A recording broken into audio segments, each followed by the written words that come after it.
சரி, ஓகே. நான் என்ன என்ன கேட்டேன்னா, நான் இப்ப இந்த சி.ஏ போட்டு நான் என்னத்த சொல்ல? நான் எனக்கு ஹார்ட் ஹார்ட் சேஸ் சென்னை தான் வின் பண்ணணும். பட் ஆனா எனக்கு தெரியல. சி.எஸ்.கே வந்து பேட்டிங் தான் எனக்கு ஒரு மாரி பயமா இருக்குது. மத்தபடி பவுலிங் கூட ஸ்பின்னர்ஸ் வச்சு ஓட்டிருவாங்க. எனக்கு பேட்டிங் தான் பயமா இருக்கு. பட் நான் சி.எஸ்.கே ஜெயிக்கணும்னு தான் ஆசைப்படுறேன். எனக்கு ஆனா தெரியல. என்னாலும் நடக்கலாம். ஹார்ட் பிரேக்காவும் போகலாம். என்னனாலும் நடக்கலாம். அதற்கான வாய்ப்பு நெறைய இருக்கும்னு நெனைக்கிறேன். Okay guys, welcome back to another video. இந்த வீடியோல எதை பத்தி பார்க்க போறோம்னா, நடந்து முடிஞ்ச சிஎஸ்கே vs ஆர்சிபி மேட்சோட என்னுடைய ஒரு ரிவ்யூ தான் பார்க்க போறோம். ஸோ வீடியோ பார்க்கறதுக்கு முன்னாடி ஃபர்ஸ்ட் நான் வந்து இந்த வீடியோ ஃபுல்லா பாருங்க. ஏன்னா இந்த வீடியோல நான் நிறைய பேச போறேன். ஸோ அதனால இந்த வீடியோ வந்து ஃபுல்லா பாருங்க. அதுக்கப்புறம் நான் கமெண்ட்ல அடிக்கணும்னா ஃபுல்லா பார்த்துட்டு வந்து அடிங்க. ஏன்னா டைட்டில் வந்து ஒரு மாதிரி குதர்க்கமா வச்சிருக்கனால, இவன் என்னடா சிஎஸ்கே சப்போர்ட்டர்னு சொல்லிட்டு சிஎஸ்கே பத்தி இப்படி பேசுறானே, இவன் வந்து ஃபேக் சப்போர்ட்டர்றான்னு சொல்லி சொல்லாதீங்க. ஸோ ஃபுல்லா பார்த்துட்டு வந்து அடிங்க. அதுதான் நான் சொல்ல வந்தேன். ஓகே, ஸ்ட்ரெயிட் நம்ம வீடியோக்குள்ள போயிரலாம். ஃபர்ஸ்ட் ஆஃப் ஆல் பார்த்தீங்கன்னா வந்து, ஆர்சிபிக்கு வந்து ஃபர்ஸ்ட் ஒரு செம கேம் விளையாண்டாங்க. அதாவது வந்து அவங்க எந்த ஒரு வகையிலயுமே வந்து சிஎஸ்கே வந்து கேம்குள்ள வரவே விடல. ஃபர்ஸ்ட் பேட்டிங் பண்ணும்போதுமே சரி, செகண்ட்ல பவுலிங் போடும்போதுமே சரி, எந்த வகையிலுமே வந்து சிஎஸ்கே உள்ள வரவே விடல. அதுவும் இல்லாம அவங்க வந்து ஃப்ரம் ஆக்ஷன்ல இருந்து இப்ப பில்ட் பண்ணியிருக்கிறதுக்கு ஒரு செமையான ஒரு டீமா இருக்காங்க. ஸோ கன்ஃபார்ம் அவங்க தே டிசர்வ் டு வின். அதான் நான் என்னதான் சிஎஸ்கே ஃபேனா இருந்தாலுமே வந்து they are well deserve to win தான் நான் சொல்லுவேன். பட் அந்த அளவுக்கு எக்ஸ்ட்ரானே ஒரு டீம் எடுத்து இந்த டீமை கரெக்டா கொண்டு வந்து எல்லா பிளேஸும் கரெக்டா ஃபிட் பண்ணி எங்கெங்கெல்லாம் வீக்னஸோ அங்க கரெக்டா ஸ்ட்ராங்னஸ் பண்ணியிருக்காங்க. ஸோ ஃபர்ஸ்ட் அவங்களுக்கு வந்து ஒரு அப்ரிசியேஷன். நல்ல ஒரு டீம் எடுத்து ஒரு செம வின்னு, அதுவும் ரொம்ப வருஷம் கழிச்சு சேப்பாக்ல வந்து ஒரு வின் பண்றது வந்து ஒரு நல்ல ஒரு ஒரு மோட்டிவேஷனோட நெக்ஸ்ட் மேட்ச் அவங்க போவாங்க. ஸோ என்னை பொறுத்த வரைக்கும் ஃபர்ஸ்ட் வந்து ஆர்சிபிக்கு வந்து ஒரு ஒரு கங்க்ராச்சுலேஷன்ஸ் தான். ஓகே, இப்போ நம்ம மேட்ச்க்குள்ள போறோம்னா ஃபர்ஸ்ட் வந்து பாத்தீங்கன்னா ருத்ராஜ் கெய்க்வாட் வந்து டாஸ் ஜெயிச்சாரு. ஜெயிச்சு வந்து நாங்க பவுலிங் போறோம்னு சொன்னாரு. ஆனா பாத்தீங்கன்னா எனக்கு ரஜத் பண்டிதர் வந்து கேட்டாங்க, நீங்க என்ன பண்ணிருப்பீங்கன்னு கேட்கும்போது அவர் என்ன சொன்னாருன்னா, ஓகே, ஈவன் தான் நாங்களும் பவுலிங் போடுறதா இருந்தோம். பட் ஆனா பிட்ச் லுக்ஸ் ஹார்ட் அப்படின்னு ஒரு வார்த்தை சொன்னாரு. ஸோ ஹார்டுங்கிறம்போது நீங்க வந்து என்ன கேட்டா பிட்ச் ஹார்டா இருந்தா நான் இருந்தா பேட்டிங் தான் எடுத்திருப்பேன். ஏன்னா வந்து ஹார்ட்னா உங்களுக்கு நல்லா பேட்டுக்கு நல்லா பால் வரும். உங்களுக்கு ரன் ஸ்கோர் பண்ண ஈஸியா இருக்கும். ஹார்ட்னா உங்களுக்கு என்ன பால் டர்னே ஆவாது உங்களுக்கு. நல்லா பேட்டுக்கு வரப்போகுது. ஸோ எனக்கு தெரிஞ்சு சென்னை பேட்டிங் எடுத்திருக்கலாமோன்னு எனக்கு தோணுச்சு அப்ப. பட் ஆனா அந்த பாயிண்ட் நான் இது பண்ண மாட்டேன். ஏன்னா வந்து சிஎஸ்கே அவங்க ஸ்ட்ரென்த்துக்கு போயிருக்காங்க. எனக்கு தெரிஞ்சு இந்த பவுலிங் லைனப் வச்சு சிஎஸ்கேயால ஒரு டார்கெட் டிஃபெண்ட் பண்ண முடியுமான்னு கேட்டா, அதாவது நீங்க சொல்லலாம் ஸ்பின்னர்ஸ் இருக்காங்க. பட் ஈவன் தோ வந்து எனக்கு தெரியல. அவங்களே கன்வின்ஸ் ஆகுறனால தான் அவங்க பேட்டிங் போனாங்கன்னு நான் சொல்லுவேன். என்ன பொறுத்தவரைக்கும். ஸோ அதனால சிஎஸ்கே வந்து பார்த்தீங்கன்னா, பவுலிங் எடுத்தாங்க. அதுக்கப்புறம் பார்த்தீங்கன்னா, first Philip சால்ட்டுமே Virat Kohli opening பண்ணாங்க. பிலிப் சால்ட் ஸ்டார்ட்டிங்ல பார்த்தா போட்டு பொலார்ன்னு பொளந்தாரு. இவர் அஸ்வின புடிச்சு அடிச்சா நல்லா ஒரு ஸ்டார்ட் கிடைச்சது. ஆனா, அந்த இடத்துல தாங்க ஒரு செம ஸ்டம்பிங் எம்.எஸ். தோனி கிட்ட இருந்து. அதாவது தோனி வந்து பார்த்தீங்கன்னா, இந்த மாரி சில சில இந்த இந்த டக் இந்த இந்த சின்ன சின்ன மைன்யூட் திங்ஸ் இல்லாமலே விக்கெட் எடுக்கிறனால தான் வந்து சம்டைம்ஸ் கேம்குள்ள கொண்டு வராரு. பட் இருந்தாலுமே எனக்கு தோனி கிட்ட இருந்து சில விஷயம் சொல்ல வேண்டியது இருக்கு. ஓகே, தோனி கீப்பிங்ல வந்து ஒரு நல்ல ஒரு விக்கெட் கீப்பர் எல்லாமே ஓகே தான். ஒத்துக்கிறேன், அக்ரி. ஏன்னா இந்த மாரி ஒரு பெஸ்ட் விக்கெட் கீப்பர் கிடைக்காது. பட் தோனி தோனி வந்து ஒரு ஃபினிஷரா வந்து எனக்கு அவர் என்ன ரோல் பண்றாருன்னே தெரியல. இந்த மேட்ச்ல பார்த்தீங்கன்னா, 9 டவுன்ல வந்து பேட்டிங் பண்றாரு. வந்து 16 பால்ல 30 அடிக்கிறாரு. இந்த பேட்டிங் ஏன் முன்னாடி வந்து ஆட மாட்றாருங்கிற கேள்வி வந்து எல்லாருக்குமே இருக்கும். ஓகே, என்ன சொல்லுவாங்க? இல்ல அவர் வந்து முந்தி மாரி கிடையாது. அவர் ஃபிட்னஸ் இஷ்யூ. நீங்க வந்து இப்போ ஓகே. இது சும்மா ஆடுறது மாரி இருந்தா சரி, ஓகே, சும்மா பட் ஒரு ஐபிஎல் மாரி ஒரு ஒரு பெரிய லீக் மேட்ச்சு. இதுல வந்து நீங்க வந்து இப்போ 9 டவுன்ல வந்து ஆடுறீங்கன்னா, ஓகே, என்ன சொல்ல வரீங்க? முந்தியாச்சும் பரவால்ல. நான் வந்து நீங்க என்ன சொல்லுவீங்க? ஓகே, தோனி வந்து எல்லாத்துக்கும் இப்பயே ட்ரெய்னிங் குடுக்குறாரு. இப்பயே வந்து அவர் வந்து பின்னாடி வச்சுக்கிட்டு ஓகே, மத்த பிளேயர்ஸ் எல்லாம் வந்து அந்த சிச்சுவேஷன்ல போறாரு. ஓகே. இந்த மேட்ச்ல நீங்க ஆல்மோஸ்ட் எல்லா விக்கெட் போயிருச்சு. அஸ்வின நீங்க முன்னாடி இறக்கி விடுறீங்க. சரி, அஸ்வினுக்கு என்ன ஃபியூச்சர் இருக்க போகுது? இப்ப வந்து அவர் ட்ரெய்னிங் எடுக்க போறாரு. நீங்க இப்ப அடிக்கிறதுக்கு முன்னாடியே வந்து அடிச்சீங்கன்னா, உங்களுக்கு ஓகே, இப்ப 50 ரன்ஸ்ல தோத்துருக்காரு. இன்னும் கொஞ்சம் 10, 20 ரன்ஸ் வந்து குறையதான் வாய்ப்பு இருக்குன்னு சொல்றேன். தோனியே வந்து ஃபுல்லா சேஸ் பண்ணியிருப்பாருன்னா நான் சொல்லல. இன்னும் வந்து குறைய வாய்ப்பு இருக்கும்லங்கிறத தான் சொல்றேன்.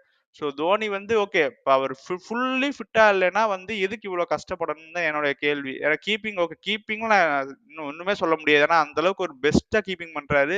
ஸோ பேட்டிங்ல அவர் எந்த இடத்துல வரணுங்கிறத வந்து கன்ஃபார்ம் ருத்துராஜ் கெய்க்வாட் வந்து கொஞ்சம் டிஸ்கஸ் பண்ணியே ஆகணும்.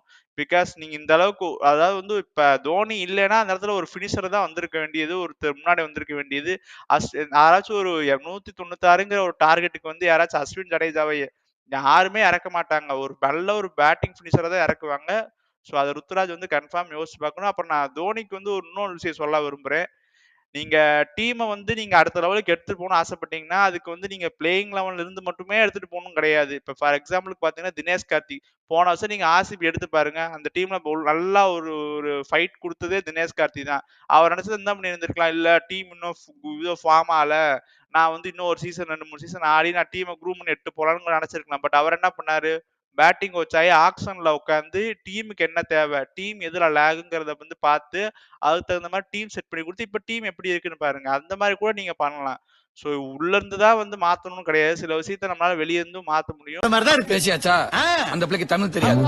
ஸோ இப்போ பேச நான் தப்பா நெனச்சுக்க நானுமே ஒரு தோனி ஃபேன் தான். எனக்கு தோணுது லைக் ஏன்னா வந்து கீப்பிங்ல இர்ரீப்ளேஸபிள் தான். பட் பேட்டிங்ல அவ்ளோ கீழ வந்து அப்படி அப்படி 9ல இடத்துல வந்து ஆடி இப்ப என்ன யூஸ்? மேட்ச் ஜெயிக்க முடியுதா? சும்மா ஃபேன் சர்வீஸ் காட்டுறது மாரி தான் இருக்குது. அது எனக்கு புரியல. அதான் தோனிய வச்சு கல்லா கட்டணும்னு முடிவு பண்ணிட்டீங்க. இவனுங்க காசு குடுத்தும் பார்க்க வருவானுங்க. இவன வச்சு இப்ப பாருங்க மேட்ச் தோத்த பத்தியா பேசுவானுங்க. என் தலைவன் அடிச்சது போதும்ன்னு சொல்லிட்டு தான் போவாங்க.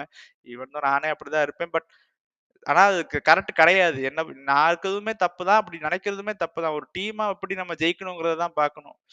ஓகே. இதையே ரொம்ப நேரம் பேசிட்டோம். ஓகே. நம்ம அடுத்த பாயிண்ட்ஸ் அப்படியே பேசுவோம். பார்த்தீங்கன்னா வந்து நல்ல இது விக்கெட் தோனி செம்ம ஒரு ஸ்டம்பிங் பண்ணாரு. விக்கெட் எடுத்தாரு. பட் அதுக்கப்புறம் பார்த்தீங்கன்னா, ஜடேஜா இருக்கட்டும், எவனா இருந்தாலுமே சரி எல்லாத்தையும் போட்டு அடிச்சாங்க. நூர் அகமது மட்டும் பார்த்தா கொஞ்சம் டீசென்ட்டா போட்ட மாரி இருந்துச்சு. நூர் அகமது தான் கொஞ்சம் டீசென்ட்டா போட்ட மாரி இருந்துச்சு. மிச்சம் எல்லாருமே அஸ்வின்லாம் பாருங்க ஒரு 2 ஓவர் தான் போட்டாரு. எனக்கு ஒண்ணுமே புரியல. அஸ்வின பவர் பிளேல எட்டு வந்தது ஓகே. போன மேட்ச் எட்டு வந்தாங்க. பட் இந்த மேட்ச்ல சுத்தமா டர்னே இல்ல. அதனால அஸ்வின் அப்படியே உட்கார வச்சுட்டாங்க. ஆனா எல்லா டீம் வந்து பவர் பிளேல கொஞ்சமாச்சும் ஏதாச்சும் விக்கெட் எடுக்க ஏர்லி விக்கெட் எடுக்க பார்ப்பாங்க. ஆனா சிஎஸ்கே மட்டும் தான் பவர் பிளேல சாம் கரன் வந்து ஸ்லோவர் பால்லாம் போட்டு எனக்கு என்னன்னே புரியல. அதாவது பவர் பிளே எப்படியாச்சும் பவர் பிளே தாண்டிட்டா போதும்டா சாமிங்கிற மாரி ஒரு அப்படியே பாவமா இருந்துச்சு எனக்கு சிஎஸ்கே டீம் பார்க்கும்போது. அதாவது பவர் பிளே ஸ்ட்ரைக்கே பண்ண முடியல. தோனி அந்த எடுத்த ஸ்டம்பிங் தவிர்த்துட்டோம்னா, அது இல்லன்னா ஒண்ணுமே பண்ண முடியாது. அந்த மாரி ஒரு டீம் ஆயிருச்சு. அப்புறம் பார்த்தா அவிங்க டீம்ல ரஜத் பட்டிதார் இருக்கு. எத்தன கேட்ச் ஐயோ! ஒரு சிட்டர் கேட்ச். அழகா அந்த கேட்ச்ச அப்படியே கையில விட்டான். அந்த ஒரு கேட்ச் போச்சு. திருப்பதிக்கு வந்தது கூட பட் அது பிடிச்சிருக்க வேண்டிய ஒரு கேட்ச் தான். பட் அதுவுமே விட்டானுங்க. அதுக்கப்புறம் கையில அகமதுக்குமே வந்து ஒரு அவன் ஸ்டண்டுக்கு அது பிடிக்க வேண்டிய கேட்ச் அதையுமே விட்டானுங்க. ரொம்ப ஸ்லாப்பி ஃபீல்டிங். எனக்கு இதுல என்ன புரியலன்னா, அஸ்வின் வந்து அந்த அளவுக்கு one of the best fielder கிடையாது. அவன என்னன்னா நீங்க அந்தந்த ஹாட் ஸ்பாட்ல போடுறீங்க. ஆனா ஊனா அவன் வந்து ஸ்லிப்ல நின்றாய்ங்க.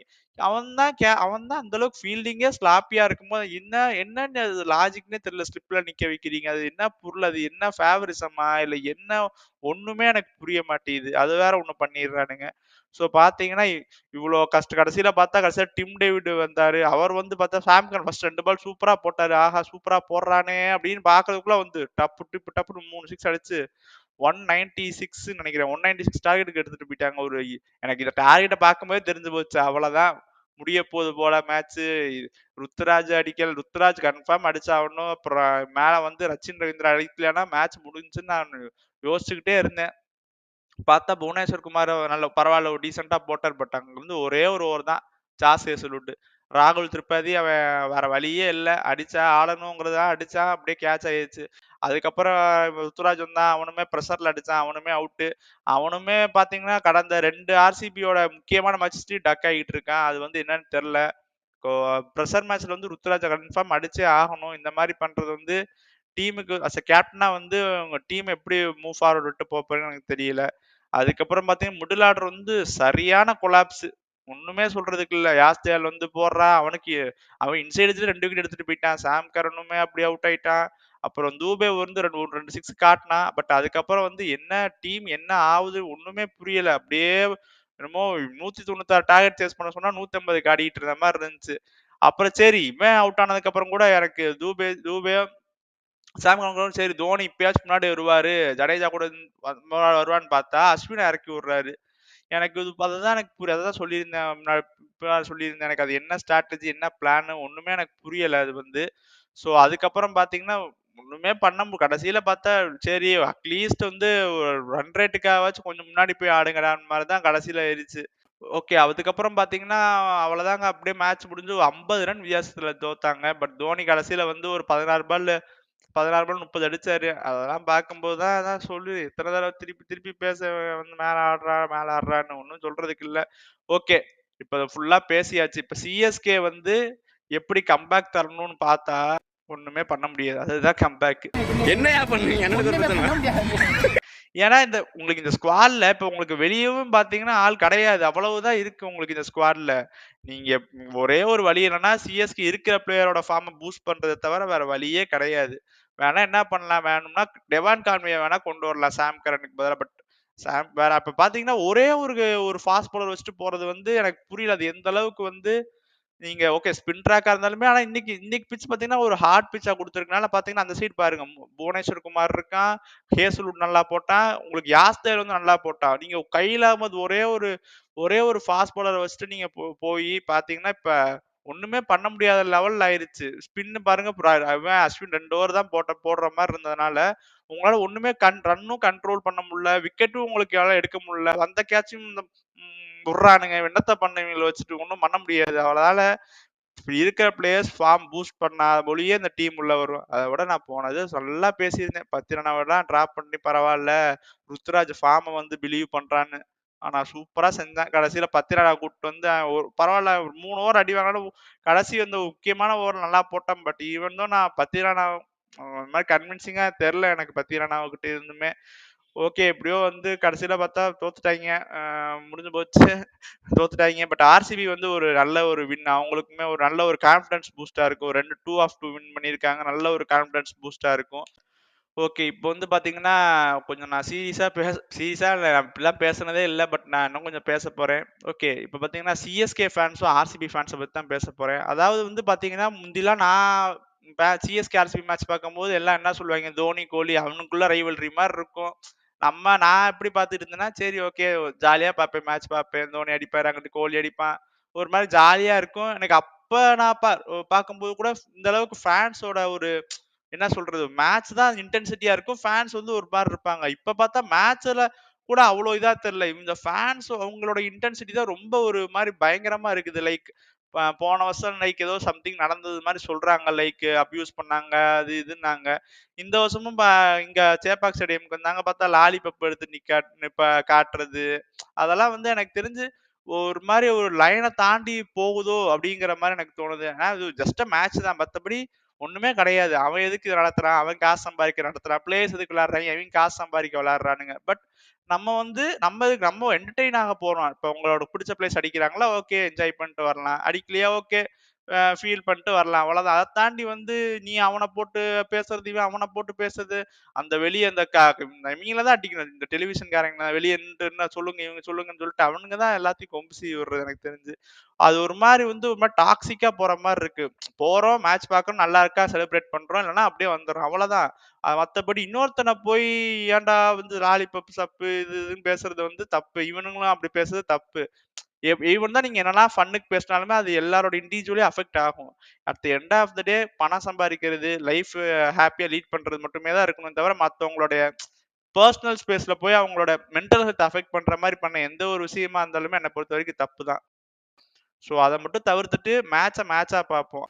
காசு இருக்கிறவன், அப்புறம் அந்த டீமுக்கு ஸ்பான்சர் பண்ணவன், அவனுக்கு தானங்க கிரவுண்ட்ல வந்து அவ்வளோ ஸ்பேஸ் கொடுக்குறாங்க, ஃபேன்ஸ்க்கு எவ்வளோ ஸ்பேஸ் கொடுக்குறாங்க. இதுல இருந்தே தெரிய வேணாமா யாருக்கு அவங்களோட மேஜர் சப்போர்ட்ஸ் இருக்குன்னு. நீங்க இவ்வளவு போய் கஷ்டப்பட்டு முக்கி பாக்குறதெல்லாம் வேஸ்ட். ஓகே. நான் பாயிண்ட்ஸ் எல்லாம் சொல்லிட்டேன். இது ஒரு பெரிய வீடியோவா இருக்கும்னு நினைக்கிறேன். பட் பரவாயில்ல. இருந்தாலும் இருக்கட்டும், நான் தோன்றதெல்லாம் பேசிட்டேன். ஸோ வீடியோ வந்து ஃபுல்லா பார்த்துருங்க. அப்பதான் நான் சொல்ற கான்டெக்ட்லாம் உங்களுக்கு புரியும். ஸோ வீடியோ பார்க்குறவங்களாம் மறக்காம லைக் பண்ணுங்க, ஷேர் பண்ணுங்க, கமெண்ட் பண்ணுங்க. மறக்காம சப்ஸ்கிரைப் பண்ணி பெல் ஆல்ல போட்டுக்கோங்க. அப்பதான் நான் போடுறதெல்லாம் டக்கு டக்குன்னு வந்து உங்களுக்கு வந்து சேரும். அதுக்கப்புறம் வீடியோ ஃபுல்லா பார்த்துருங்க. ஓகே, இது மாதிரி இன்னொரு ரிவ்யூவோ சந்திக்கிறேன். Until then it's by from Hari. Bye guys.